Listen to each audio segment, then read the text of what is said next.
Acids के दरमियान में। For each enzyme in arginine biosynthetic pathway, Beadle and Tatum were able to isolate a mutant strain with a defective form of that enzyme, and mutation was always located at one of the few specific chromosomal site. ये तो है जी book की statement. वो बात ये कर रहे हैं कि बीडल और टेटम दो साइंटिस्ट थे।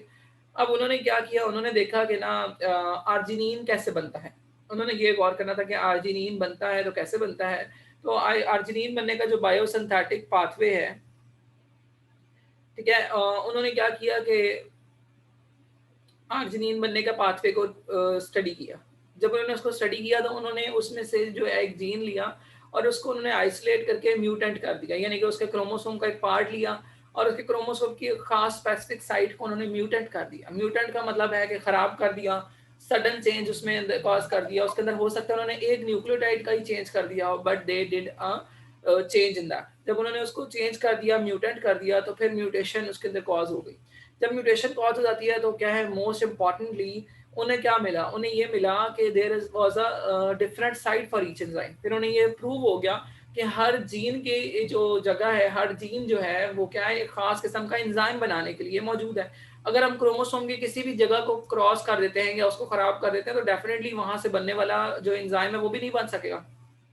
Thus, each of the mutant they examined had a defect in the single enzyme. तो जब उन्होंने उसका रिजल्ट निकाला तो उसमें हर एक में एक जो था वो क्या आ रहा था, एक डिफेक्ट आ रहा था हर सिंगल एंजाइम के अंदर। ठीक है, हर चेन के अंदर एक पॉलीपेप्टाइड चेन है, ठीक है, तो उसने एंजाइम बनाना था तो उसके अंदर एंजाइम्स में एक मसला आ रहा था, cause by a mutation at a single site of one chromosome, जो कि क्रोमोसोम की सिर्फ एक जगह पे एक मसले की वजह से आ रहा था।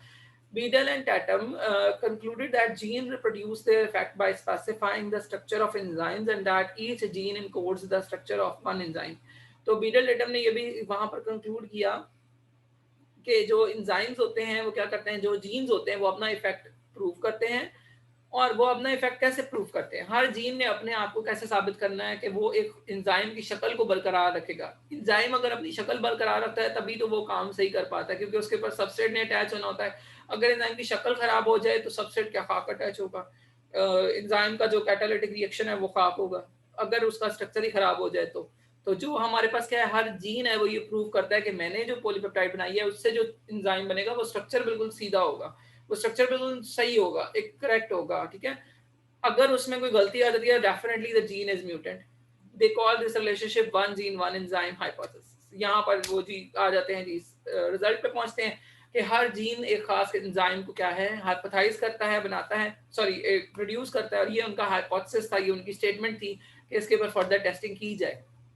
Because many enzymes contain multiple protein और पॉलीपेप्टाइड सब यूनिट्स। अब हर एंजाइम जो है वो बहुत ज्यादा प्रोटीन्स बना सकता है, पॉलीपेप्टाइड सब यूनिट बना सकते हैं, each encoded by the separate gene. The relationship is today more commonly referred to as the one gene one polypeptide। इसको आप जो डिफाइन करना चाहते हैं तो वो यहाँ से शुरू होगा, मैनी एंजाइम से शुरू होगा यहाँ से। तो क्या मुझे एनोटेट करके आप लोगों को क्लैरिफाई करना चाहिए, ये आ गया जी एनोटेशन यहाँ से। मैनी एंजाइम से लेकर आप वन जीन वन पॉलीपेप्टाइड तक जो है वो इसकी डेफिनेशन कर सकते हैं। What is the definition of one gene one polypeptide? Many enzymes contain multiple protein और polypeptide subunit each encoded by separate gene. This relationship is today more commonly referred to as the one gene polypeptide. One gene one polypeptide यानी कि हर gene एक खास किस्म का polypeptide बनाता है और वो पॉलीपेप्टाइड एंजाइम बनाने में रोल प्ले करता है। अगर वो पॉलीपेप्टाइड खराब हो गया तो डेफिनेटली एंजाइम का स्ट्रक्चर खराब हो जाएगा, एंजाइम का स्ट्रक्चर खराब हो गया तो डेफिनेटली उसके पीछे वजह उसका जीन ही होगा।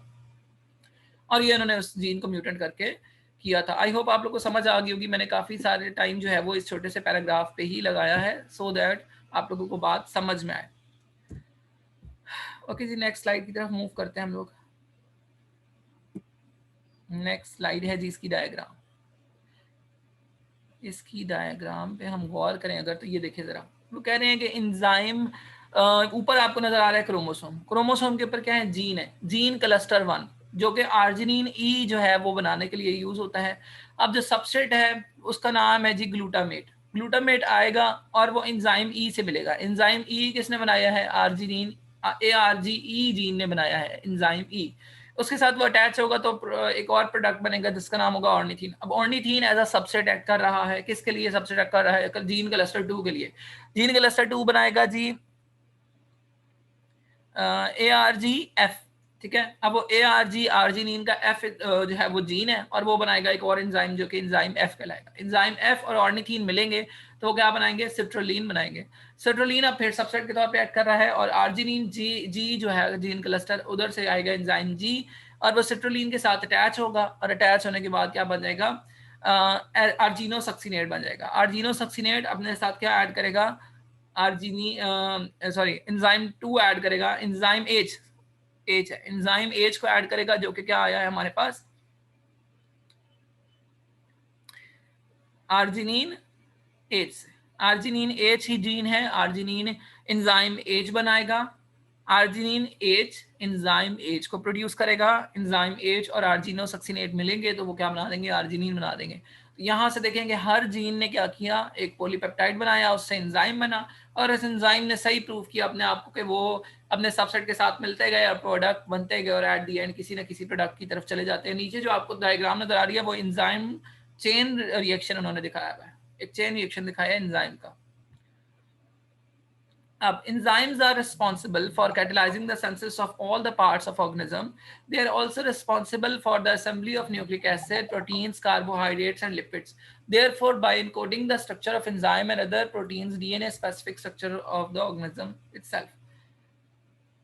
सेम बात को ही रिपीट किया जा रहा है बेटा इस टॉपिक के अंदर। इसमें वो वही बात कर रहे हैं दोबारा से कि हर जो हमारे पास क्या है, एंजाइम है, वो रिस्पॉन्सिबल होता है कि वो खास किस्म की रिएक्शन को कंप्लीट करे, ठीक हो गया।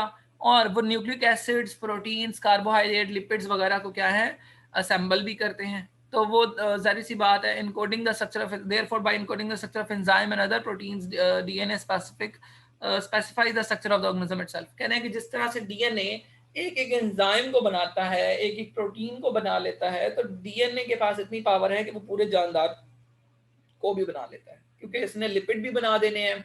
लिपिड से आपको पता है सेल वॉल बन जाती, सेल मेम्ब्रेन बन जाती है फॉस्फोलिपिड से। इसी के अंदर से सॉल्ट्स बनेंगे तो साइटोप्लाज्म बन जाएगा। इसी के अंदर से फर्दर ऑर्डर्स होंगे तो आप देखिए सेल की स्पेशलाइजेशन हो सकती है, और स्पेशलाइजेशन होगी, एंजाइम्स बन गए, प्रोटीन्स बन गए, तो वो एक सेल खास किस्म का स्ट्रक्चर बन सकता है, और वो सारे इकट्ठे होकर इसी तरह जानदार बन जाता है। यहाँ से प्रूव होता है कि हर जीन हर किस्म के पॉलीपेप्टाइड को बना सकता है, और वो जो पॉलीपेप्टाइड होते हैं वो पूरा का पूरा ऑर्गेनिज्म भी बना सकते हैं, क्योंकि हर एंजाइम एक स्पेसिफिक स्ट्रक्चर जो है वो रोल प्ले करता है। इसके बाद बेटा जो आप लोगों का टॉपिक है वो क्या आ जाता है, थोड़ा कट हो जाता है बुक में से, जो how DNA encode the protein structure, इसको कट कर दें। ये आपके सिलेबस में से क्या है, स्किप कर दिया गया है एएलपी के मुताबिक, तो इसकी आपने पेज नंबर 140 तक इसको कटेड ही रखना है। इससे आगे आ रहा है cells use RNA to make proteins. हम लोग जो पढ़ रहे हैं इसका नाम है cells use RNA to make proteins. ये जो चीज़ है वो ये प्रूव करने की कोशिश कर रहे हैं कि हमारे जितने भी सेल्स हैं, जब उन्होंने आरएनए बनाना, जब उन्होंने डीएनए से जारी सी बात है कोई मैसेज लेना है और उन्होंने कोई ना कोई चीज़ बनानी है, तो डेफिनेटली वो आरएनए का इस्तेमाल करते हैं और फिर प्रोटीन बनता है। कि यानी कि डीएनए से कोई प्रोटीन बनने के लिए या जीन से प्रोटीन बनने के लिए दरमियान में आरएनए की टांग अड़ाना ज़रूरी है। फिर से रिपीट करता हूँ, डीएनए से कोई भी प्रोटीन बनाने के लिए आरएनए की टांग अड़ाना बहुत ज़रूरी है।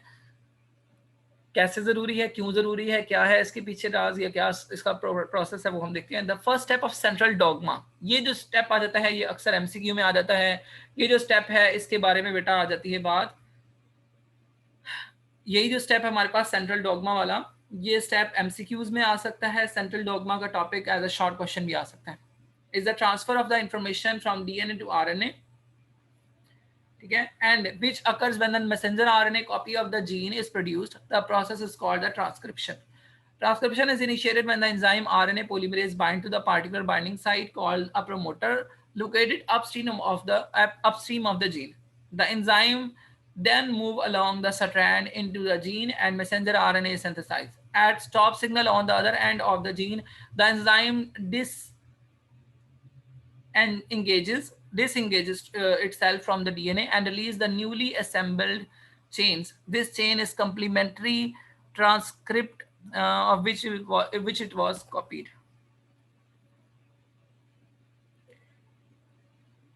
From the gene at which it was copied. तो इसमें बात सिर्फ इतनी सी कर रहे हैं। इससे ऊपर बेटा डायग्राम की मैं पिक्चर नहीं ले सका, डायग्राम में इससे ऊपर आप अपनी बुक में गौर करें तो यहाँ पर आपको डीएनए नजर आ रहा होगा, ठीक है। इससे ऊपर क्या होता है, डीएनए होता है। Let me annotate it.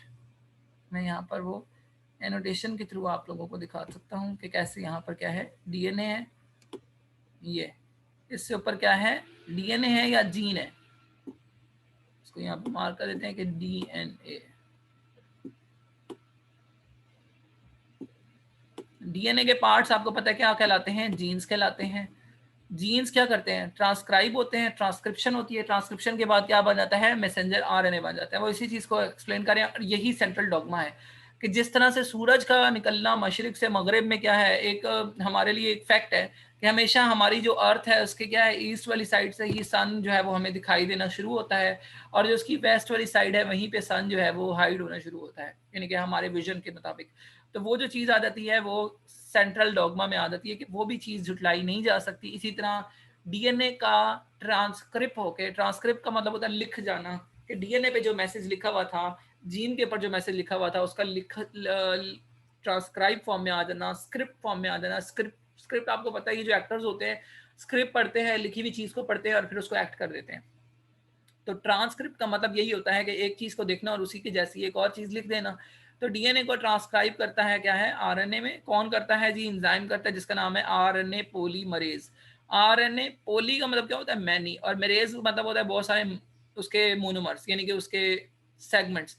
तो आरएनए पॉलीमरेज यानी कि एक एंजाइम है, ये क्या करता है, पूरे डीएनए के ऊपर चलता है, यहाँ से इस तरह करके उसके ऊपर वो रन करता है, और रन करने के नतीजे में क्या है, उसकी ट्रांसक्रिप्शन हो जाती है डीएनए की। डीएनए को वो पढ़ लेता है, और पढ़ के उसी तरह के जो है वो सब यूनिट्स ऐड करता है, और मैसेंजर आरएनए तैयार हो जाता है। ट्रांसक्रिप्शन हुई और मैसेंजर आरएनए तैयार हो गया। मैसेंजर आरएनए फिर क्या करता है, ट्रांसलेशन से गुजरता है। ट्रांसलेशन के प्रोसेस से गुजरने के बाद वो प्रोटीन में कन्वर्ट हो जाता है। इन्हीं सी चीज़ को वो क्या है, एक्सप्लेन कर रहे हैं। और जैसे ही स्टॉप सिग्नल आता है तो वो जो मैसेंजर आरएनए पॉलीमरेज एंजाइम है वो क्या करता है, बाइंडिंग साइट होती है यहाँ पर, क्या है, रुके फिर से एनोटेशन यूज करते हैं हम लोग, और इस दफा हम कलर कोई और यूज करेंगे, ये ब्लैक वाला यूज कर लेते हैं। ये समझे कि एक साइट है डीएनए पे, एक खास साइट है, इस साइट का नाम क्या है, प्रमोटर रीजन है, ठीक है। ये क्या करता है, प्रमोट करता है आरएनए पॉलीमरेज को। कहेगा, ये कहेगा कि हाँ जी आरएनए पॉलीमरेज यहाँ से अटैच हो सकता है। आरएनए पॉलीमरेज यहाँ से अटैच होगा, अपनी जो है वो ट्रांसक्रिप्शन कर लेगा। जब उसकी ट्रांसक्रिप्शन कंप्लीट हो जाएगी तो स्टॉप सिग्नल आ जाएगा डीएनए पे। जब स्टॉप सिग्नल आएगा जीन के एंड पे, तो वहां पर वो क्या है, वहां से अलग हो जाएगा, और अलग होने के बाद क्या है, वो डिसएंगेज हो जाएगा इटसेल्फ, वहां से वो उतर जाएगा, और मैसेंजर आरएनए तैयार हो जाएगा, जो कि क्या है, एग्जैक्ट कॉपी होगी उस जीन की जिससे उसने खुद को ट्रांसक्रिप्शन में यूज किया था, ट्रांसक्राइब किया था। चलिए इसको मैं इरेज कर देता हूँ।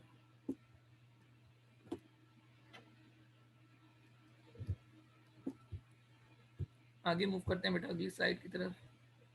हाँ जी, the step of the central dogma is the transfer of information from RNA to protein which occurs when the information contained in the messenger RNA used to direct the synthesis of polypeptide by ribosomes।